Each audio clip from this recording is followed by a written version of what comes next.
Yo, what is up guys, Ghost here. Welcome back to another video here on Stormgate Central.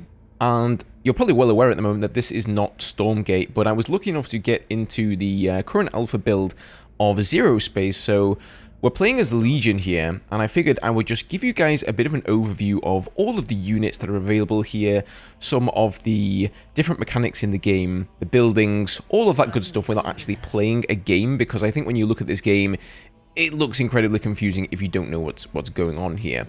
So, first of all, you'll notice that you don't have any workers in this game. You have the Legion headquarters here, which essentially automatically makes these extractors, and all you need to do to expand in the game is move your worker guy over here, or your builder, I suppose he is more than a worker, and then you build one of these garrison towers. You only have one headquarters in the game, but you can build multiple garrison towers. And once this constructs, it will automatically construct these extractors on these patches of Hexite Crystal, which is the primary resource in the game. This right here is the secondary resource. It's called Flux. And you do actually have to build harvesters to harvest that. So if you go to either your headquarters or one of those garrisons, you can hit H and construct a harvester. So, not really too much macro involved here on the economy side of things. So we're going to start here by building an Idal Conduit, which is the supply building for this particular faction. You also notice that the worker here doesn't have to actually like stop and build. You just tell it to build, kind of like in Command and Conquer, I guess, and the building constructs. And there we go, that's done. We've got some supply, and we also unlock then the barracks. So we'll go ahead and construct the barracks. And you're going to notice that with this particular faction here, there are considerably fewer units available than with the other two. I'm not sure if that's because this faction is less finished than the other two, which are called the Protectorate and the Grell. But this faction also has a specialization where you can get more than one hero. Now, you'll probably notice up in the top left here, it's a select a hero. So we're going to go with Kragar, which is my personal favorite hero. So yes, this game does have heroes. So depending on what kind of RTS you like to play, that might be a bit of a deciding factor for you. And this guy here has piercing shot that deals 75 damage in a line. Looks like this. And then he also has toxic ammunition, which basically makes attack units take 30% additional damage, and they also move 20% slower for 3 seconds. So quite a nice starting unit here, or starting hero, I should say. You can just go and engage enemies, activate the toxic ammunition, and use piercing shot. Pretty easy there. So what can we make from our barracks here? Well, we can make Thrall. We can also make Armored Thrall. And these are basically the only two units that are actually available for this faction. So let's go ahead and hit Q here. And another interesting difference in this game compared to most other RTSs is you'll notice if I queue up a bunch of units here, so you can queue up 5 maximum on each production facility, I'm not actually losing any of the Hexite here. They cost 75 each, and you'll notice here as these guys come out, if you take a look at the resource counter, I'll only lose the resources as the next two go into production. So there is, I feel, less emphasis in this game on going home to macro. You don't really have to worry about having one unit in production at a time. You can just queue up a bunch of units, and you're not really losing anything. You can always hit escape at any moment, and you know, you can cancel that down to 1 if you wish to do so. You'll also notice that every time you make one of these garrison towers and you go and take an expansion, you get another one of these builders here. So I don't believe you can actually construct these builders. You only get them by taking expansion. So you can tell this guy to go down there and take another expansion. It's pretty easy to expand in this game. You don't, like I say, you don't have to fully saturate it. You just, oh, he's got them caught there. Okay, there he goes. He goes ahead and makes this building, and that just takes care of the rest. As for the harvesters, there are a limit. So I can only queue up 5 more here because the limit of harvesters per game is 6, and it is the flux in this game that is going to be the deciding factor. That is really what you want to spend to get the more powerful units in the game, but you don't have to have an expansion essentially next to the flux patches. So these purple patches here are the flux, and these harvesters will just automatically go out and find the nearest flux patch that isn't already occupied. So this one here is already occupied. You can only have one harvester per patch, and it looks like this harvester is heading to that patch over there. So obviously, if you don't have any buildings close by, they're going to be less defended, and the game is going to revolve a lot around killing off your enemy team's harvesters to limit the amount of flux that is available to them. So we've got 6 Thrall here, and these guys are pretty powerful. Let's build some armored Thrall as well so you can see the difference.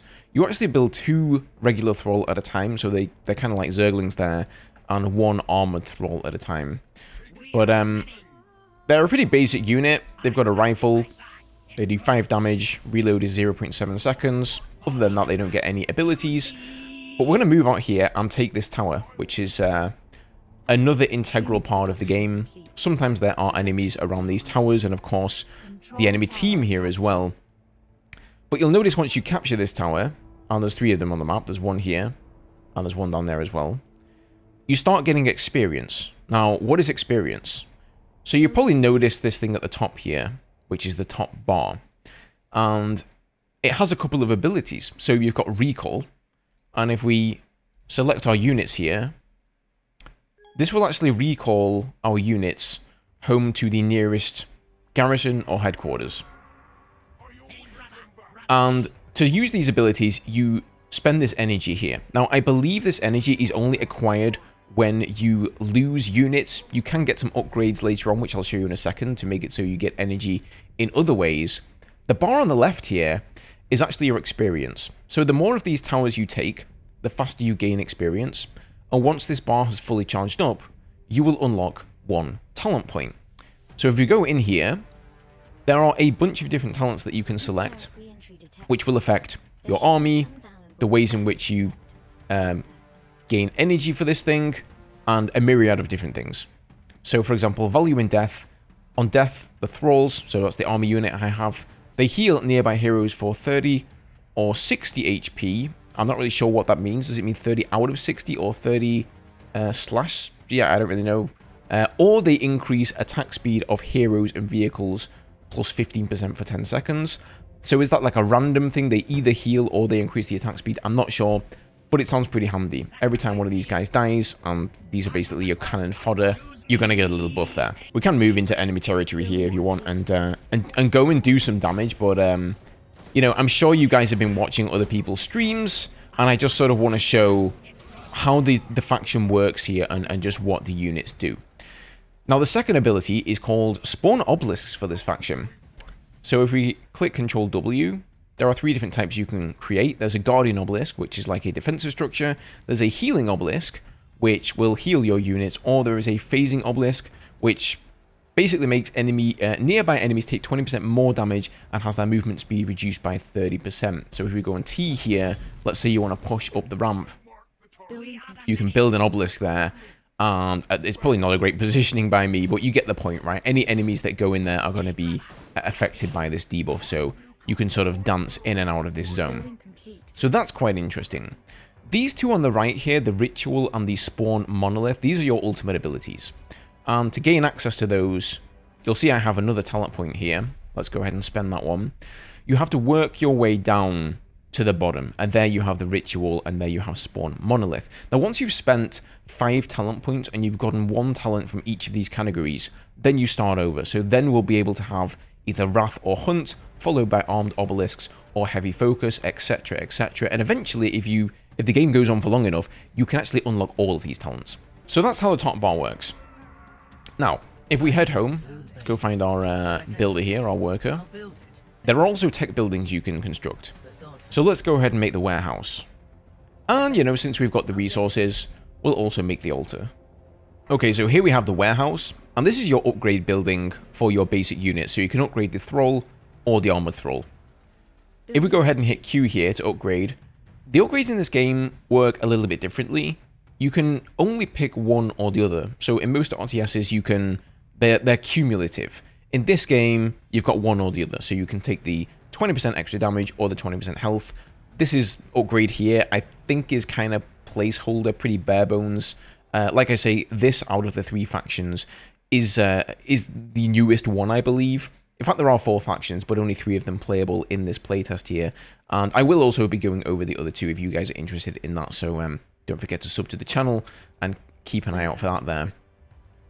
Now the altar, and this is something else that sets this faction apart from the others, allows you to respawn your heroes, but also you can get the other two heroes. So the other two factions, the Protectorate and the Grell, you pick one hero at the start of the game, and that is going to be your hero for the entire game.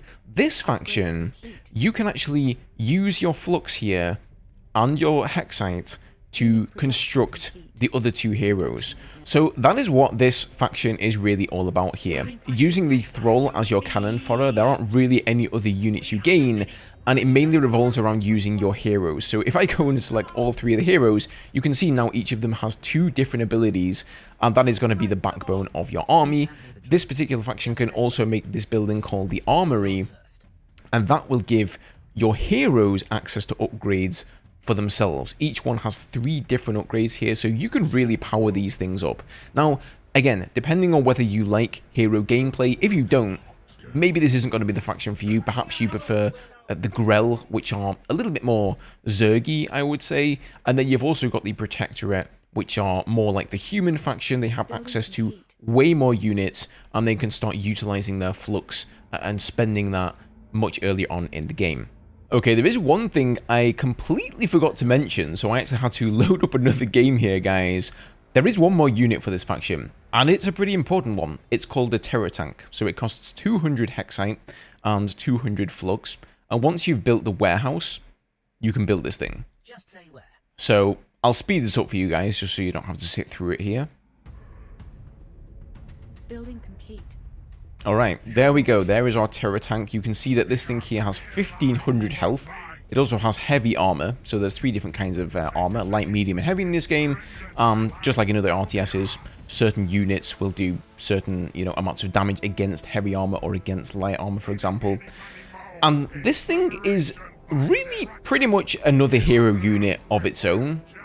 Although you can build more of them, so it's not a unique unit. But it's pretty tanky. You've got this big tank turret on top here. And then you can also construct additional turrets. So you've got the flame turret, the Gatling turret, which also gives a passive buff of 20% movement speed to the Terror Tank. And the effect stacks here. And we're going to click on a couple of those and make some turrets here. You'll see that they're building on top. They do cost a lot to build. As you can see, 150 Flux for each of these turrets. Let's build one of each here. We've also got the Pulse Forge Accelerator, which will boost the main gun with 30% attack speed and 300 range. And then we've also got the Shield Generator, which adds shields to nearby attacked friendly units. So once some of your friendly units take damage, it will just plop a shield on them. And once this thing gets fully upgraded with all 4 turrets, it is an absolute beast. And certainly something that you want to have rolling with your army. So there you go, guys. That is pretty much an overview of the Legion faction here. I will be putting out an overview of the other 2 factions as well, just so you guys can sort of see how this works. Yeah, let me know what you think. Let me know if there's anything else in ZeroSpace you'd like me to cover specifically or have a little talk about. Thank you guys so much for watching the video today. Don't forget to hit that subscribe button so you don't miss out on any future videos on ZeroSpace and Stormgate. Have a good day, guys, and I will see you all in the next video.